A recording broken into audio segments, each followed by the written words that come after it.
Hello students, welcome back आप सभी को। हम लोग लाइट चैप्टर में रिफ्लेक्शन पढ़ रहे थे। रिफ्लेक्शन में आज का हमारा बड़ा ही मेन टॉपिक पढ़ना है जिसका नाम है लॉज ऑफ रिफ्लेक्शन। क्या नाम है? Laws of reflection. Reflection, laws of reflection. ठीक, तो ये आप जैसा देख पा रहे होंगे लॉज ऑफ रिफ्लेक्शन। हम लोग एक चीज और पढ़े थे, लॉज ऑफ रिफ्लेक्शन पढ़े थे। क्या पढ़े थे? रिफ्लेक्शन पढ़े थे, लॉज ऑफ रिफ्लेक्शन। तो हम लोग को ये आज पढ़ना है कि जब लाइट रिफ्लेक्शन करता है, यानी लाइट अगर मान लीजिए कि ये रे आ रहा है आ रहा है आ रहा है, आने वाले रेज को आप सब लोग अब जानते होंगे कि इंसिडेंट रे बोला जाता है।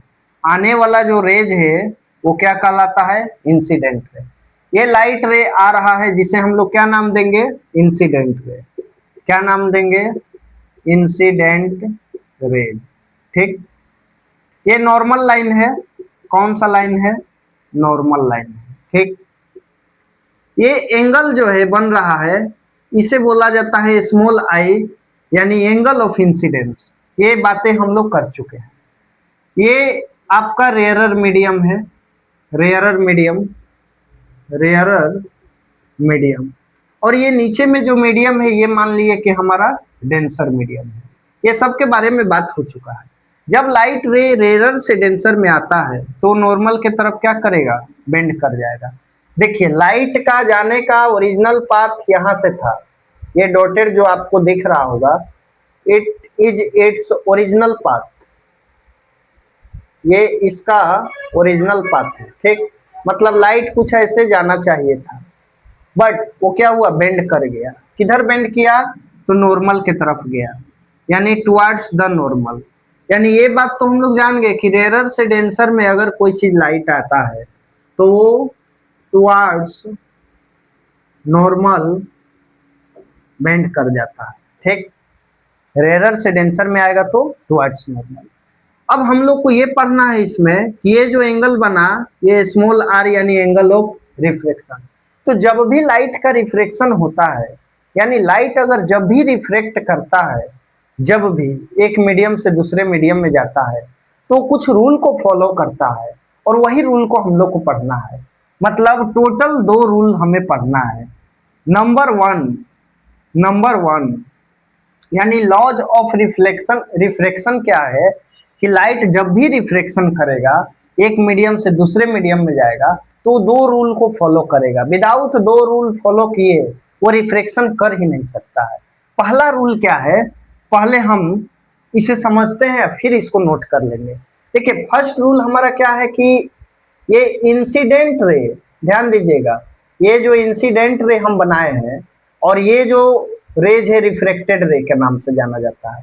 यानी ये जो रे है हमारा, ये आप देख पा रहे होंगे, इस रे को हम लोग क्या बोलते हैं? Incident ray. और यहां से जब लाइट जो है रेयर से डेंसर में आया तो रिफ्लेक्ट किया यानी बेंड किया। बेंड करने को ही रिफ्लेक्शन बोलते हैं। तो ये रिफ्लेक्टेड रे जो है हमारा, ये रिफ्लेक्टेड रे और ये हमारा इंसिडेंट रे और ये नॉर्मल लाइन। ये कौन सा लाइन? Normal line. बातों को ध्यान से समझिएगा जरा। इंसिडेंट रे, रिफ्लेक्टेड रे और नॉर्मल लाइन, ये तीनों एक ही प्लेन पे लाइज करते हैं। मतलब कहने का क्या हुआ कि जैसे आप ये एक बोर्ड देख पा रहे होंगे, ये बोर्ड पर क्या है कि ये आपका इंसिडेंट रे है, ये एक प्लेन है। ठीक, ये एक प्लेन है हमारा हाथ, ये इंसिडेंट रे इसी पर है बना हुआ, ऐसे देखिए। उसके बाद यहाँ से ऐसे सीधा नॉर्मल होगा और यहीं पे आपका इसी प्लेन पे रिफ्लेक्टेड रे भी है। यानी ये एक प्लेन है, ये हमारा बोर्ड एक प्लेन है और इंसिडेंट रे इसी प्लेन पर है, नॉर्मल भी इसी प्लेन पर है और रिफ्लेक्टेड रे भी इसी प्लेन पर है। मतलब फर्स्ट रूल क्या बोलता है कि during the reflection of light, यानी लाइट का जब रिफ्लेक्शन होता है तब उस वक्त इंसिडेंट रे, रिफ्लेक्टेड रे और नॉर्मल, ये तीनों एक ही प्लेन पर लाइज करते हैं, यानी एक ही प्लेन पर गिरते हैं। तो फर्स्ट रूल हम यहाँ पे लिख देंगे। क्या लिखेंगे? Incident ray, incident raise, comma, reflected raise refracted rays and normal all lies on same plane, all lies on same plane। ये फर्स्ट रूल है, इसे आप नोट कर सकते हैं। इंसिडेंट रे, रिफ्रैक्टेड रे एंड नॉर्मल, यानी ये normal all lies on the same plane, यानी ये एक ही प्लेन पर आकर के गिरा हुआ है। ऐसे आकर के गिरने का बात नहीं किया जा रहा है, बार बार हम बोल रहे हैं। ये प्लेन, एक बोर्ड को प्लेन मान लीजिए जो ऐसे सीधा खड़ा है, इंसिडेंट रे भी इसी बोर्ड के सहारे आके गिरा, रिफ्रैक्टेड रे भी इसी पर और नॉर्मल भी इसी पर, यानी इसे चिपकता हुआ ऐसे ये सब रेज इसी पर लाइज कर रहा है, इसे हम बोल रहे हैं। ठीक, ना कि ऐसे आकर के गिरना, उसे नहीं बोला जा रहा है। तो ये हमारा फर्स्ट रूल है। यानी फर्स्ट रूल हमारा क्या बताया कि जब भी लाइट का रिफ्लेक्शन होगा तो इस रूल को फॉलो करना होगा, मतलब एक ही प्लेन पे तीनों को आकर के लाइज करना हुआ तो करना होगा। ठीक, ये उम्मीद करते हैं कि आप फर्स्ट रूल को एकदम अपने माइंड में सेट कर लिए होंगे। अब हम लोग सेकेंड रूल की ओर आगे बढ़ते हैं कि सेकेंड रूल हमारा क्या है। तो सेकेंड रूल को हम पढ़ने से पहले क्या करेंगे कि सेकेंड रूल थोड़ा सा टिपिकल हो सकता है आपके लिए, और मैक्सिमम क्वेश्चन जो है हमारा सेकेंड रूल से ही बनता है। सेकेंड रूल देखिए क्या है, ये जो एंगल आई है, ध्यान दीजिएगा, एंगल आई और ये जो एंगल आर है, एंगल आर, यानी एंगल आई को तो हम बोल सकते हैं angle of incidence, angle of incidence. Angle r को क्या बोल सकते हैं हम, angle of refraction, angle of refraction. ये देखिए सेकेंड रूल हमारा क्या करता है, रूल नंबर 2, कि ये जो एंगल है इंसिडेंस एंगल का साइन, मैथ में कुछ ट्रिगोनोमेट्री जब आप पढ़िएगा तो कुछ टर्म आप पढ़िएगा, साइन, कोस, टेन, उसके बाद कोसेक, उसके बाद सेक, उसके बाद आपका कॉट, ये सब ट्रिगोनोमेट्री फंक्शन है, ये मैथ में आप पढ़िएगा। बट फिलहाल हम लोग मैथ नहीं पढ़ रहे हैं, हम लोग तो पढ़ रहे हैं फिजिक्स, लेकिन इसका यूज करना होगा, और ये अभी आपको क्लास 10th में सिर्फ याद कर जाना है, ओनली फॉर। इसका बेसिक डिटेल आप पढ़ सकते हैं मैथ में अपना, लेकिन कहना ये चाह रहे हैं कि ये जो एंगल आई का साइन है, यानी साइन थीटा एंगल आई का जो होगा ऊपर में, बातों को समझिएगा, एंगल आई का जो साइन थीटा है, यानी साइन एंगल आई का जो है डिवाइडेड बाई, ध्यान दीजिएगा, साइन एंगल आर का, ठीक, यानी एंगल आई का साइन और एंगल आर का साइन का रेशियो हमेशा हमेशा हमेशा कांस्टेंट रहता है, हमेशा क्या रहेगा, कांस्टेंट रहेगा। एक बार फिर से आप समझिए, जब हम साइन लिख दिए तो एंगल को आप ना भी लिख सकते हैं, यहाँ पर कोई दिक्कत नहीं है। मतलब हम ये बोल रहे हैं कि एंगल ऑफ इंसिडेंस का साइन और एंगल ऑफ रिफ्रैक्शन का साइन, एंगल ऑफ इंसिडेंस का साइन और एंगल ऑफ रिफ्रैक्शन का साइन का रेशियो हमेशा कांस्टेंट रहेगा। इसका मतलब क्या हुआ, मतलब देखिए क्या हुआ, मान लीजिए कि ये आपका एंगल ऑफ इंसिडेंस आई का कुछ वैल्यू रहा हो 30 degree divided by, angle of reflection का कुछ वैल्यू रहा हो, फॉर एग्जांपल मान लीजिए 26 डिग्री। ये एग्जांपल के तौर पे अभी हम मान रहे हैं। अगर इसको सॉल्व करके मान लीजिए कि 2.5 कुछ आंसर आता है, ठीक, 2.5 अगर आंसर आता है, इसमें यूनिट अभी नहीं लिखना है, क्यों, क्योंकि हमेशा रेशियो अगर किसी भी चीज का रहे तो यूनिट लेस होता है। जरा सोचिए, ये भी एंगल है, ये भी एंगल है, तो आपस में दोनों का यूनिट तो कैंसिल हो जाएगा, दिस इज यूनिट लेस होगा, इसलिए यूनिट नहीं लिखे। हाँ, तो हम ये बोल रहे थे कि साइन आई और साइन आर का जो एंगल का रेशियो है उसका वैल्यू अगर हम सॉल्व किए, यानी इसको कटा छटा करके, तो 2.5 आया, तो ये हमेशा कांस्टेंट रहेगा, हमेशा कांस्टेंट रहेगा। कहने का मतलब क्या हुआ कि अगर कल के दिन हम इसका एंगल को बढ़ा दे, अगर मान लीजिए कि ये 30 के बजाय 60 कर दे, तो नीचे वाला 26 के बजाय कितना हो जाएगा, 52 हो जाएगा। कितना हो जाएगा, 52। फिर से जब इसे हम कैंसिल करेंगे तो कितना आएगा, 2.5 आएगा। यही बात ये बोलना चाह रहा है रूल, कि जो एंगल आई और एंगल आर का जो रेशियो बनेगा आपस में, बातों को समझिएगा, जो रेशियो बनेगा आपस में वो हमेशा कांस्टेंट रहेगा। कांस्टेंट मतलब फिक्स रहेगा, एकदम कांस्टेंट का मतलब होता है नियत रहना, फिक्स रहना। ये हमेशा कांस्टेंट रहेगा। मतलब आप इसे बदलिए, इसे बदलिए, आप इस एंगल को बदलिए, इस एंगल को बदलिए, रिजल्ट आपको वही मिलेगा। कब तक, यही सेम मीडियम अगर रहा तो, मान लीजिए कि ये एयर है और ये वाटर है, ये सेम मीडियम के लिए काम हो रहा है कि आप एंगल आई कुछ भी रखिए, फिर एंगल आर कुछ भी रखिए, आपको रिजल्ट कांस्टेंट मिलेगा, यानी फिर से वही आएगा। मतलब इसका कहने का ये हुआ, और थोड़ा इसको डिटेल से समझिएगा आप, कि अगर मान लीजिए कि ये एंगल आई हम बढ़ा दें इस बार, ये देखिए बड़ा कर दिए, ठीक, तो जब एंगल आई हम बड़ा कर देंगे तो आप सभी को पता है कि एंगल आर क्या होगा, छोटा हो जाएगा। तो फिर से अगर इसका हम वैल्यू निकालें, मान लीजिए कि ये 55 डिग्री है आई का वैल्यू, ये एंगल आई वाला, और नीचे में जो एंगल आर है इसका वैल्यू मान लीजिए 35 डिग्री है, तो अगर आंसर इसका आता है 2.5, ठीक, 2.5, तो इस बार क्या किए कि इस बार हम इस एंगल को और भी बढ़ा दिए, इतना बड़ा कर दिए, ये हुआ आई।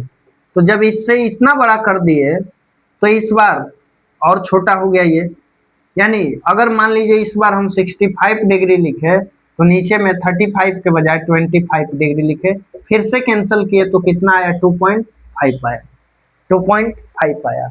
मतलब हमेशा एंगल ऑफ इंसिडेंस का साइन और एंगल ऑफ रिफ्लेक्शन का साइन का रेशियो हमेशा कांस्टेंट रहेगा, हमेशा कांस्टेंट रहेगा गिवन मीडियम के लिए। याद रखिएगा इस बात को भी, गिवन मीडियम के लिए, मतलब मीडियम नहीं बदलना चाहिए तब ऐसा कांस्टेंट आएगा।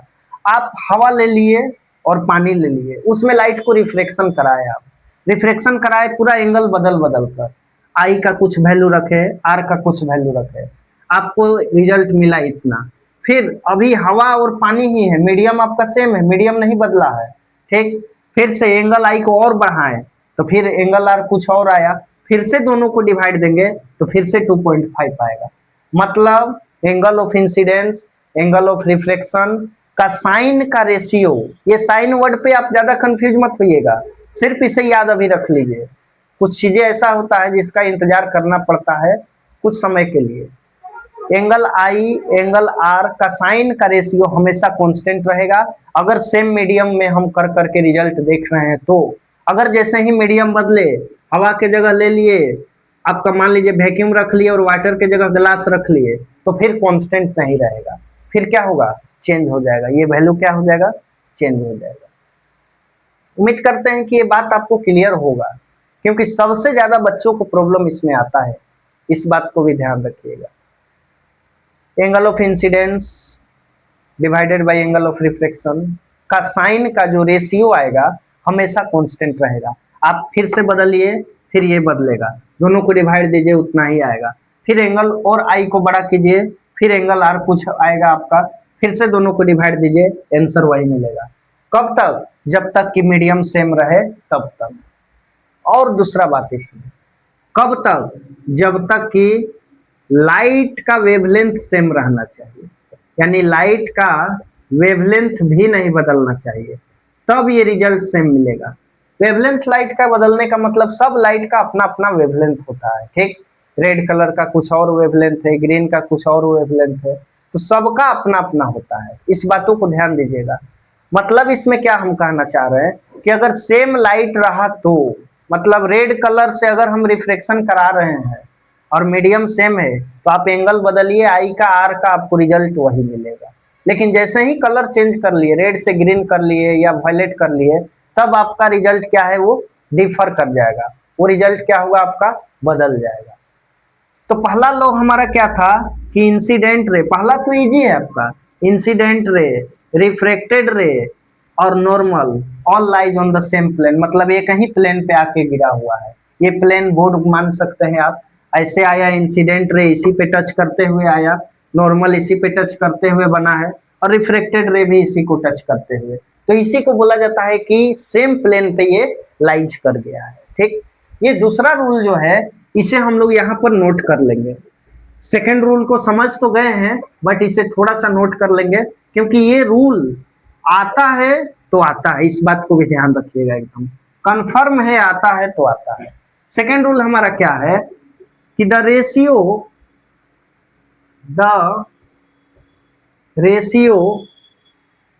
Of sine, the ratio of sine of angle of incidence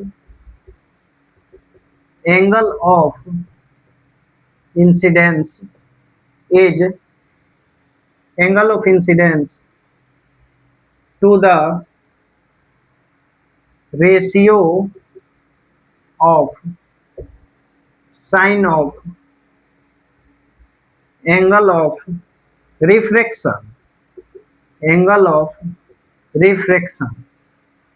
is always constant for a given media। ये मीडियम के जगह मीडिया हम लोग लिखे हैं, ठीक, उससे कंफ्यूज मत होइएगा आप, आपको ध्यान कॉन्सेप्ट पर देना है। फॉर ए गिवन मीडिया यानी सेम मीडियम के लिए, या फॉर ए सेम मीडियम लिखिए, गिवन के जगह अगर मान लीजिए कोई बच्चा सेम भी लिख दे तो उससे कोई दिक्कत नहीं होगा। ठीक, अब इसी को मैथमेटिकल फॉर्म में हम लोग कैसे लिखते हैं, यहाँ पर हम राइट कर दे रहे हैं इसका मैथमेटिकल फॉर्म, हम यहाँ पे राइट करते हैं, और आप देखिएगा जरा, इसी को हम लोग ऐसे लिखते हैं, sine i divided by sine r, sine i divided by sine r equal to constant. ठीक, ये आपका एक फॉर्मूला बनता हुआ दिखाई देगा। अभी इस फॉर्मूला का यूज हम लोग आगे पढ़ेंगे जब रिफ्रैक्टिव इंडेक्स, तब आपको क्लियर होगा कितना बड़ा ये फॉर्मूला है, ये फॉर्मूला कितना इंपॉर्टेंट है हमारे लिए। अभी आपको देख करके भले ही कुछ ना लग रहा हो। दूसरी बात, यहाँ पर जो लिखे हैं कि गिवन मीडियम के लिए यानी सेम मीडियम के लिए, तो इसमें आप ऐड कर लीजिएगा ब्रैकेट में डालकर for same wavelength of light,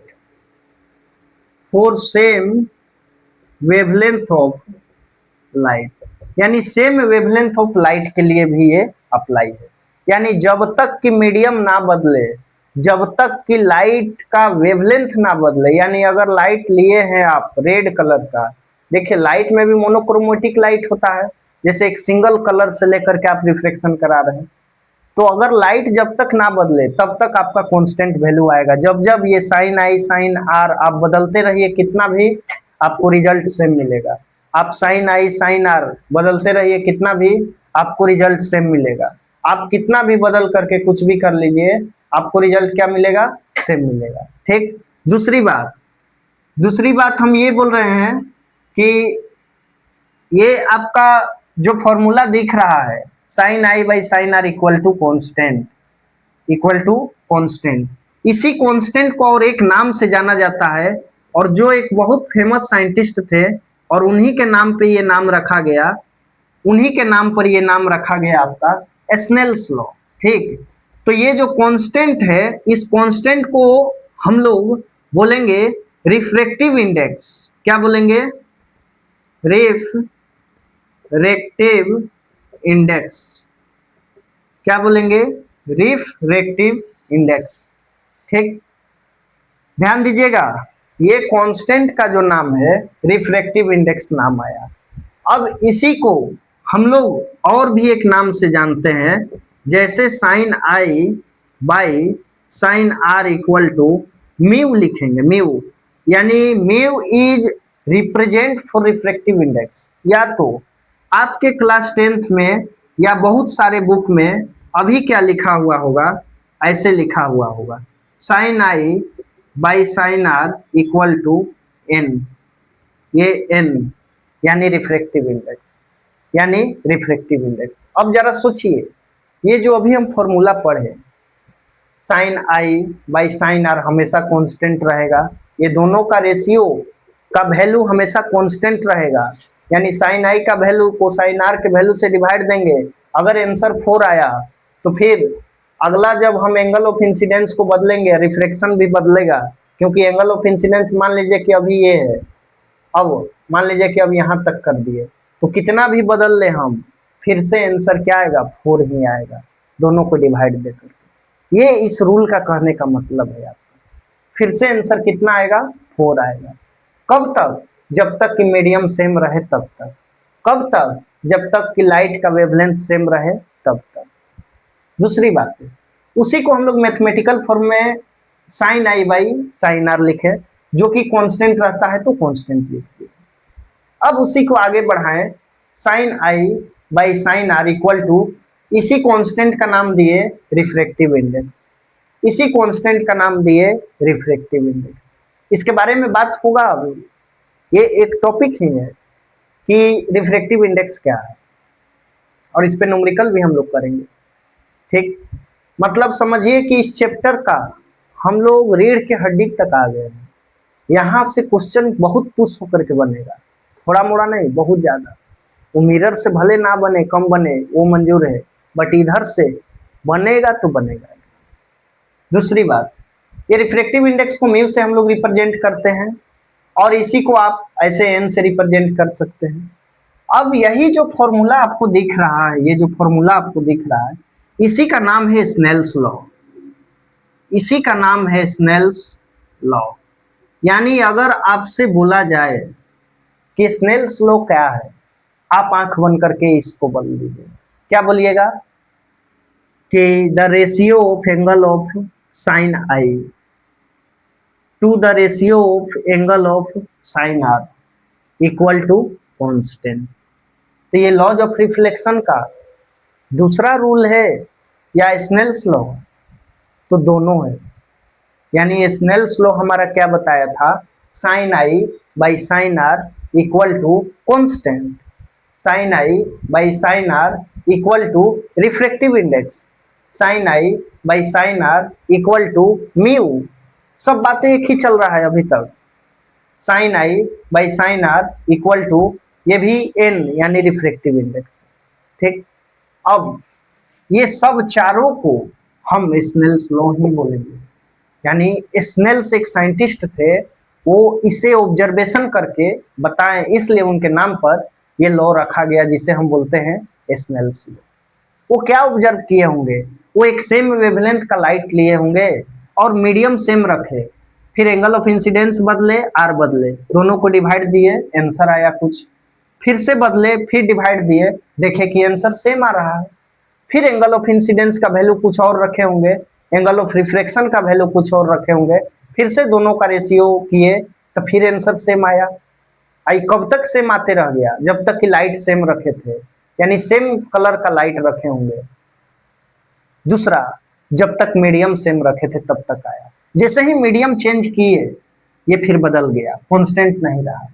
इसलिए इस बात को यहाँ पे जिक्र कर दिया गया है कि ये किसके लिए एप्लीकेबल है, फॉर ए गिवन या फॉर ए सेम मीडियम। दूसरा, for a same wavelength of light, यानी एक जैसा वेवलेंथ ऑफ लाइट के लिए ये एप्लीकेबल है। इस लॉ को हम लोग बोलते हैं स्नेल्स लॉ, ये बात आप जान गए होंगे। इसका कुछ यूनिट नहीं होता है, क्यों नहीं यूनिट होता है, क्योंकि जरा सोचिए, एंगल का बात चल रहा है, यहाँ एंगल का कुछ यूनिट होगा, फिर नीचे में भी एंगल का ही बात चल रहा है, तो ये आपस में दोनों क्या होगा, कैंसिल हो जाएगा। जरा आप ही सोचिए कि अगर ऊपर में भी लेंथ का बात हो और नीचे में भी लेंथ का बात हो, और लेंथ का ऐसा यूनिट मीटर होता है, ये दुनिया जानता है, तो ये दोनों आपस में क्या होगा, कैंसिल हो जाएगा। तो इसलिए ये यूनिटलेस हो जाएगा कब, जब अगर कोई भी सेम क्वांटिटी को रेशियो में हम डिवाइड देते हैं तब। तो ये सेम क्वांटिटी था क्योंकि angle i, angle r, angle एक सेम टाइप का क्वांटिटी है, सीधा सा बात है। तो ये दोनों को जब हम डिवाइड दिए तो ये आपका यूनिटलेस हुआ, so it is a unitless quantity. तो हम क्या पढ़े, एक बार क्विक रिवीजन कर ले रहे हैं आज का सेशन का। हम लोग पढ़े laws of reflection. Laws of refraction में क्या पढ़े कि दो लॉज है। पहला इंसिडेंट रे, रिफ्लेक्टेड रे, ये लाइन रिफ्लेक्टेड रे, और नॉर्मल लाइन, ये तीनों एक ही प्लेन पे क्या होता है, लाइज होता है, आकर के गिर जाता है। मतलब एक प्लेन है board, incident ray, reflected ray और नॉर्मल, तीनों एक प्लेन पर आकर के टच करते हुए अपना फॉर्मेशन कर रहा है, वो बात कहने का मतलब है, ना कि ऐसे आकर के गिरने का मतलब है, ऐसे नहीं, ऐसे टच करते हुए, इस प्लेन का टच करते हुए ये बना रहा है सब। पहला रूल था। दूसरा, angle of incidence of sine i और angle of refraction of sine r का रेशियो हमेशा कांस्टेंट रहेगा। उस कांस्टेंट को रिफ्रैक्टिव इंडेक्स बोले। उस रिफ्रैक्टिव इंडेक्स को म्यू से रिप्रेजेंट किए, उस म्यू को स्मॉल एन से रिप्रेजेंट किए, जिसे हम रिफ्रैक्टिव इंडेक्स ही बोलते हैं। ये एक यूनिटलेस क्वांटिटी है। ये कब तक अप्लाई हुआ कांस्टेंट का बात, जब तक कि मीडियम सेम था तब तक। मीडियम जैसे ही बदलेंगे, मीडियम बदलने का मतलब क्या हुआ, एयर की जगह कुछ और ले लीजिए, वाटर की जगह कुछ और ले लीजिए, और या तो वेवलेंथ बदलेंगे तब। ठीक, तो उम्मीद करते हैं कि आज का सेशन आपको एकदम क्लियर रूप से समझ में आया होगा। नेक्स्ट सेशन में जब भी हम मिलेंगे तो हम लोग रिफ्रैक्टिव इंडेक्स को लेकर के आएंगे, और रिफ्रैक्टिव इंडेक्स इतना उलझा हुआ टॉपिक है कि आपको खुद ही पता होगा, और उसे हम लोग एकदम इजी वे में क्लियर करेंगे। और आज ये जो स्नेल्स लॉ और ये जो लॉज ऑफ रिफ्रैक्शन पढ़े हम लोग, इसे एकदम उम्मीद करते हैं कि आपके माइंड में क्लियर वे में सेट हो गया होगा। तब तक के लिए आप सभी को thanks for watching this video.